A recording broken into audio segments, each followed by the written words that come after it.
Hello guys, welcome back to ENVISION Academy. In this video, I'll be sharing a story of Ruskin Bond, the boy who broke the bank. Nathu grumbled to himself as he swept the steps of the Pipalnagar Bank, owned by Seth Govind Ram. He used the broom hurriedly and carelessly, and the dust, after rising in a cloud above his head, settled down again on the steps. As Nathu was banging his pan against a dustbin, Sitaram, the washerman's son, passed by. Sitaram was on his delivery round. He had a bundle of freshly pressed clothes balanced on his head. "Don't raise such dust," he called out to Nathu. "Are you annoyed because they are still refusing to pay you an extra 2 rupee a month?" "I don't wish to talk about it," complained the sweeper boy. "I haven't been received my regular pay, and this is the 20th of the month. Who would think a bank would hold up a poor man's salary? As soon as I get my money, I am off. Not another week. I work in this place." And Nathu banged the pan against a dustbin several times just to make the point. "Well, I wish you luck," said Sitaram. "I will keep a lookout for any jobs that might suit you." And he plodded barefoot along the road, and the big bundle of clothes hiding most of his head and shoulders. At the fourth house he visited, Sitaram heard the lady of the house mention that she was in need of a sweeper. Trying his bundle together, he said, "I know of a sweeper boy who is looking for work. He can start from next month. He is with the bank just now, but they aren't giving him his pay and he wants to leave." "Is that so?" said Mrs. Srivastava. "Well, tell him to come and see me tomorrow." And Sitaram, glad that he had been of some service to both a customer and his friend, picked up his bag and went on his way. Mrs. Srivastava had to do some shopping. She gave instructions to the ayah about looking after the baby and told the cook not to be late with the midday meal. Then she set out for the Pipalnagar marketplace to make her usual tour of the clothes shops. A large shady tamarind tree grew at one end of the bazaar. It was here that Mrs. Srivastava found her friend Mrs. Bhushan sheltering from the heat. Mrs. Bhushan was fanning herself with a large handkerchief. She complained of the summer, which she said was definitely the hottest in the history of Pipalnagar. She then showed Mrs. Srivastava a sample of the cloth she was going to buy, and for 5 minutes they discussed its shade, texture and design. Having exhausted this topic, Mrs. Srivastava said, "Do you know, my dear, that Seth Govind Ram's bank can't even pay its employees?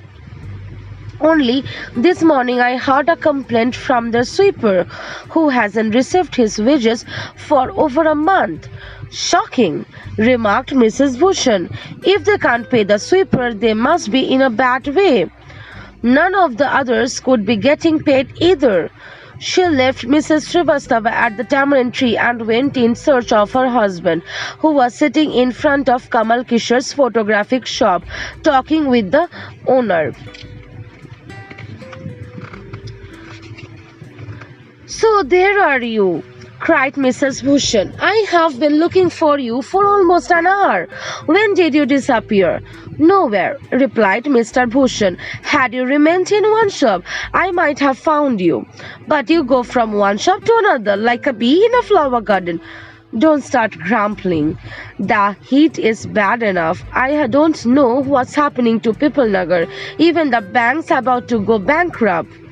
"What's that?" said Kamal Kishore, sitting up suddenly. "Which bank?" "Why, the Pipalnagar bank. Of course, I hear they have stopped paying employees. Don't tell me you have an account there, Mr. Kishore." "No, but my neighbor has," he exclaimed, and he called out to the barber next door. Deep Chand, have you heard the latest? The People Nagar Bank is about to collapse.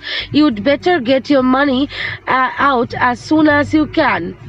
Deep Chand, who was cutting the hair of an elderly gentleman, was so startled that his hand shook and he nicked his customer's right ear. The customer yelped with pain and distress, pain because of the cut and distress because of the awful news he had just heard. With one side of his neck still unshaven, he sped across the road to the general merchant store where there was a telephone. He dialed Seth Govindram's number, but Seth was not at home. Where was he then? The elderly gentleman did not believe it. He hurriedly back to the barber's shop and told Deep Chand, "The bird has flown. Seth Govindram has left town. Definitely it means a collapse." And then he dashed out of the shop, making a billing for his office and checkbook. The news spread through the bazaar with the rapidity of forest fire. From the general merchants, it traveled to the shop, circulated amongst the customers, and then spread with them in various directions to the betel sellers, the tailors, the jewelers, and the beggars sitting on the pavement. Old Gunpat the beggar had a crooked leg. He had been squatting on the pavement for years, calling for alms. In the evening someone would come with a borrow and take him away. He had never been known to walk, but now, on learning that the bank was about to collapse, Gunpat astonished everyone by leaping to his feet and running at top speed in the direction of the bank. It soon became known that he had 1,000 rupees in savings.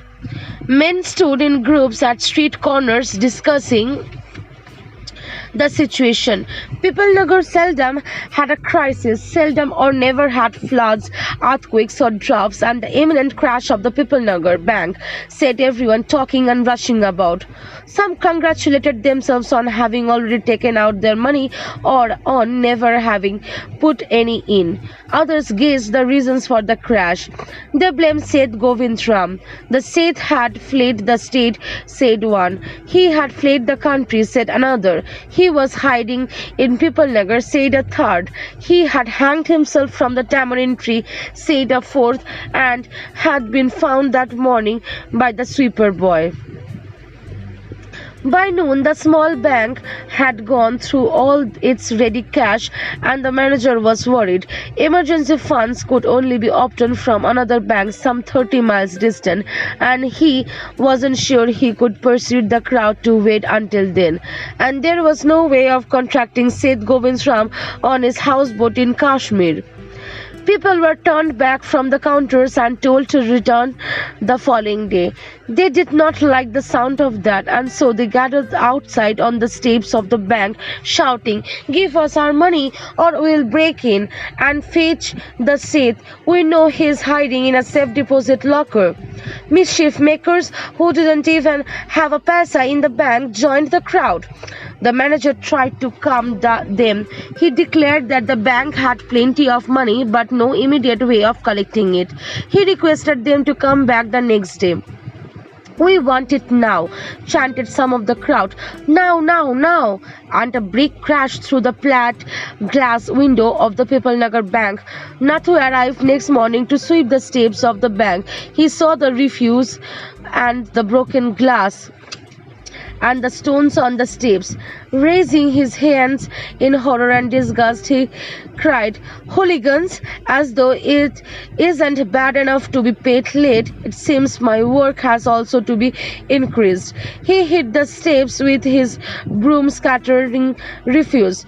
"Good morning, Nathu," said the washerman's boy, getting down from his bicycle. "Are you ready to take up a new job from the 1st of next month? You will have to, I suppose, now that the bank is going out of business." "How is that?" said Nathu. "Haven't you heard? We all would be better wait here until half the population of People Nagar arrives to claim their money." And he waved cheerfully.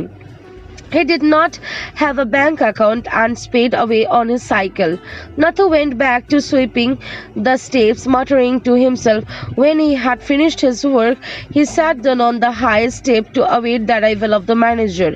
He was going to get his pay somehow. Who would have thought the bank would collapse? He said to himself and looked thoughtfully into the distance. I wonder how it could have happened.